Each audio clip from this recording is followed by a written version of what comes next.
Oi, leitores, tudo bem com vocês? Sejam muito bem-vindos a mais um vídeo aqui do canal. Meu nome é Raíssa e hoje eu vou falar sobre as minhas leituras do mês de março. Mas antes da gente começar essa lista e você saber as minhas opiniões, eu vou pedir pra você se inscrever aqui no canal, caso você ainda não seja inscrito. E se você já for inscrito, muito obrigada por isso. Eu vou te pedir para compartilhar esse vídeo com algum amigo seu que goste de literatura para que o canal possa continuar crescendo. Eu bem que tinha falado para vocês que 2023 eu não teria tanto tempo assim para ler, né? Que o meu volume de leitura ia diminuir um pouquinho e as minhas leituras mensais estão comprovando isso. Eu li 5 livros nesse mês de março e bora descobrir quais foram.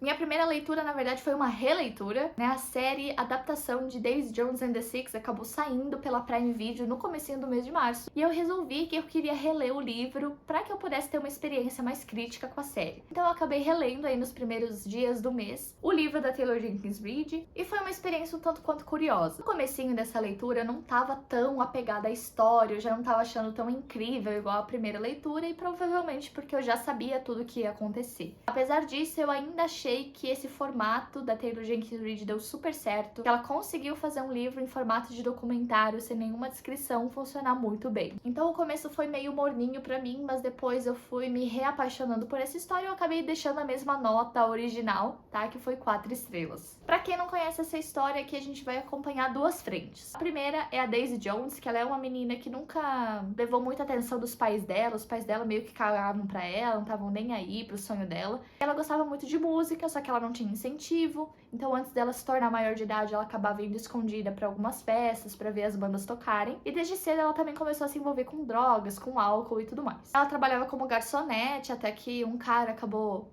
decidindo produzir algumas músicas dela, só que ela queria compor as próprias músicas, mas o cara falava que ela ainda não tinha música, composições suficientes, ou boas o suficiente para gravar. Então, no começo, ela teve que aceitar cantar músicas de outras pessoas, tá? Para que ela tivesse pelo menos aí um início de carreira. E a outra frente do livro, a gente vai conhecer os The Six, tá? Que é uma banda que originalmente foi fundada por dois irmãos, tá? O Billy e o Graham. Até que a banda vai crescendo e ele se torna os The Six com 6 integrantes, tá? Sendo uma tecladista, o vocalista, um guitarrista, baixista, baterista e mais outro na guitarra. Então são 6 integrantes. Então a gente vai ver o crescimento dos dois, até que o Billy, que é o vocalista dos The Six, né, vocalista e guitarrista, ele acaba criando uma música ele em homenagem à esposa dele, né, uma música romântica. Só que o produtor fala assim, olha, sua música é boa, mas ela não é ótima, eu acho que ela seria melhor se ela fosse um dueto e eu tenho uma pessoa pra gravar essa música com você. E aí eles acabam gravando junto com a Daisy Jones essa música chamada Honeycomb. E essa música aí acabou estourando nas paradas de sucesso e tudo mais, até que eles perceberam que seria muito vendido um álbum da Daisy Jones com os The Six, então eles acabam fazendo isso se tornar realidade. Mas é claro que as coisas não são tão fáceis assim, teve muita turbulência, o Billy e a Daisy não se davam muito bem, então teve muita treta, também teve muitas drogas, álcool, tudo que vocês possam imaginar aí desse mundo do rock dos anos 70. Então vai ter muita treta, principalmente nessa fase antes deles começarem a gravar juntos, né? Toda a história deles individualmente, antes deles se juntarem. E eu gostei bastante, gostei muito da série, inclusive quando eu tô gravando esse vídeo, eu acabei de terminar, eu terminei hoje de assistir a série. Eu gostei muito da experiência, não concordei com algumas coisinhas que eles fizeram, achei que não fez muito sentido, mas no geral eu achei uma experiência muito legal. Se você não tem interesse em ler o livro, apesar que eu acho que você pode estar bem errado em relação a isso, eu acho que o livro vale muito a pena, mas a série também é muito interessante e eu acho que vocês vão gostar. Depois eu quis voltar e ler uma ficção científica, porque fazia um tempinho que eu não li o gênero, e aí eu resolvi ler Artemis, ou Artemis, do Andy Weir, que é o mesmo autor de Perdido em Marte e de um dos livros favoritos da minha vida, que é Devoradores de Estrelas. Aqui, Artemis é uma cidade na Lua, tá? Já tem algumas pessoas que foram pra lá muito novinhas e que já nasceram lá, que moram lá a vida inteira. Mas basicamente Artemis se sustenta sendo visitada por turistas muito ricos, tá? Que vão querer passar as férias deles na Lua. Ou pessoas muito ricas que acabam comprando casas lá. E ela é meio que uma cidade autossuficiente, ela não precisa tanto assim da Terra pra se sustentar lá dentro da Lua. E a nossa protagonista, ela é uma contrabandista, ela vai acabar pegando mercadorias aqui da Terra e distribuir lá por Artemis, mercadorias proibidas, né? Que não não deveriam entrar lá. E ela vai acabar descobrindo algumas coisas meio podres aí na organização e de umas coisas que estão acontecendo em Artemis, e ela vai tentar resolver a parada toda. Então vai dar muita treta. Nossa, é uma loucura, assim, esse livro. Acontece muita coisa.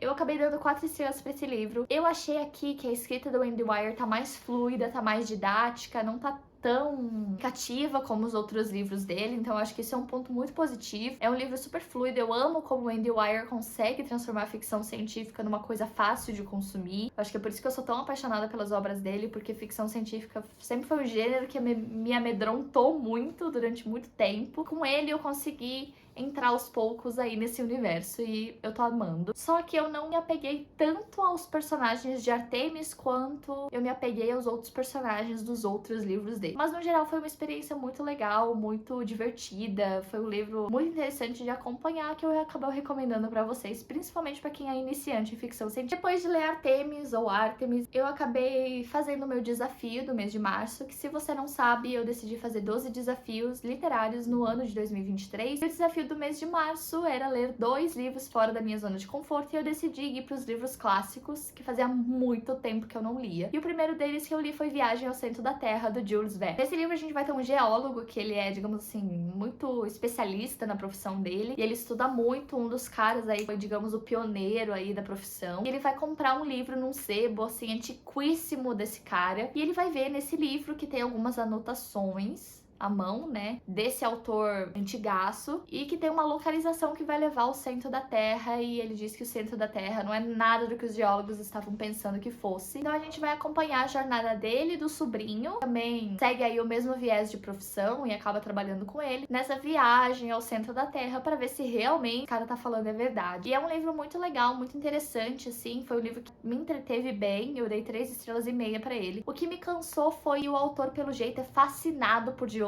e tinha parágrafos que ele explicava as rochas, assim, extensamente, sabe? Sem se cansar. Então tinha partes que eu acabava tendo que pular, porque eu não entendia nada do que o autor tava falando, das rochas, das pedras lá, não sei das quantas. Então essa parte eu achei meio chatinha. É um livro curtinho, tá? Eu acho que ele não tem 300 páginas, então, né, talvez seja uma porta de entrada aí pra você que quer ler coisas do autor. Foi a minha primeira experiência com ele, eu ainda quero ler 20 Mil Léguas Submarinas, Volta ao Mundo em 80 Dias, mas esse livro eu achei mediano, tá? Eu gostei de ler, mas não amei, então ficou aquela coisa meio no meio do caminho, sabe? Mas, no geral, foi ok, não foi uma experiência horrorosa, igual eu tive com alguns clássicos por aí. O segundo clássico que eu acabei lendo no mês de março foi Dois Irmãos, do Milton Ratum, agora um clássico nacional. Esse livro vai se passar em Manaus e vai contar a história de 2 irmãos gêmeos. Eles são muito diferentes entre si, vai ter muitas desavenças. Eles também têm uma irmã mais velha e vai acontecer muita coisa na nossa família, então basicamente é um dramalhão, um caso de família aí, que vai contar a história desses 2 caras, o que aconteceu aí na vida adulta deles, né, pra eles não se gostarem ou pra eles não se resolverem entre si. É um grande caso de família esse livro mesmo, vai acontecer muita treta, muita coisa, e foi um livro que não é difícil de ler, mas eu não consegui me apegar. Eu me apeguei mais à Viagem ao Centro da Terra do que esse livro aqui. Não sei se foi a escrita, não sei dizer pra vocês o que aconteceu, mas eu não consegui me apegar tanto assim a essa história, sabe? Eu acabei dando 3 estrelas pra ela. Uma coisa interessante é que é o narrador. O narrador, no começo, a gente não sabe quem é, né? Ele conhece todos os personagens, ele é um narrador observador, e a gente não tem certeza de quem ele é, e a gente vai descobrindo ao longo da narrativa. Isso eu achei muito legal, porque você fica curioso pra descobrir quem que é essa pessoa que tá narrando a história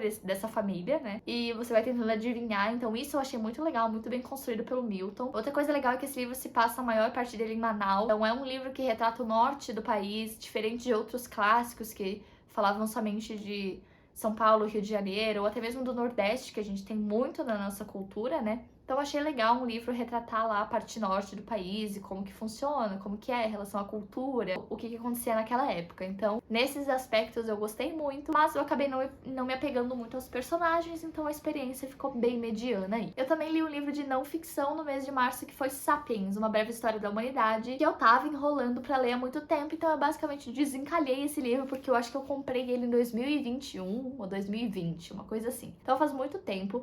Esse é um livro denso, ele não é rápido de ler, tá? Tanto que eu comecei ele em fevereiro, li umas 100 e poucas páginas, tive que parar um pouquinho porque não tava fluindo, porque ele tem muita informação por página quadrada. Mas ele é um livro muito bom, muito rico. Depois que você pega o embalo e você engrena, é um livro que vai te fazer refletir muito. Tem coisas assim que eu achava que eu aprendi na escola e era aquilo lá, e aqui ele me fez abrir os olhos, ver o mundo e a nossa história da humanidade mesmo com outros olhos. Então é um livro que eu recomendo muito mesmo, que eu dei 4 estrelas e meia. Tá? Não é fácil de ler, mas o ideal é você ler aos poucos, sei lá, um capítulo por dia, sem pressa, pra você conseguir absorver quão incrível esse livro é. Gente, eu tenho que fazer uma menção honrosa aqui a um livro que eu não terminei ainda, mas que eu já li muito, porque tem mais de 1450 páginas, que é Manacle, da Xin-Ling Yu, que na verdade é uma fanfic de Dramione, né, de Draco e Hermione. Essa fanfic aqui é maravilhosa porque ela vai mudar os acontecimentos a partir de A Ordem da Fênix. E aqui a gente vai ter um cenário de guerra bem mais pesado do que os livros mostram. É um cenário de guerra onde nós, bonzinhos, perdemos, tá? Que o Lord Voldemort acaba ganhando a guerra, tá? E a gente vai ver toda essa história nos olhares da Hermione. Então, no presente, ela é a única que sobreviveu aí do trio queridinho aí de Harry Potter. Então, tá sendo uma experiência maravilhosa, é uma fanfic enorme, né? E eu tô lendo em inglês, então por isso que eu não consegui terminar esse mês de março.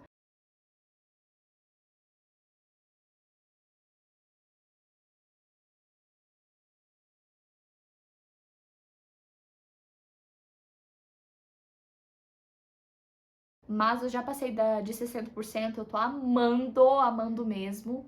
Nossa, é maravilhoso. Recomendo, estou me sentindo com os meus 14 anos novamente lendo fanfics, tá? Porque quando eu era adolescente eu lia muita fanfic de anime, na verdade. E agora eu redescobri esse mundo, esse universo de fanfics, então tô curtindo, vocês vão ver mais fanfics por aqui, viu? Gente, foram essas as minhas leituras, então eu agradeço a sua atenção até aqui. Eu espero que você tenha gostado do vídeo, pescado alguma indicação. Me conta aqui nos comentários qual foi o seu livro favorito do mês de março, eu vou amar saber.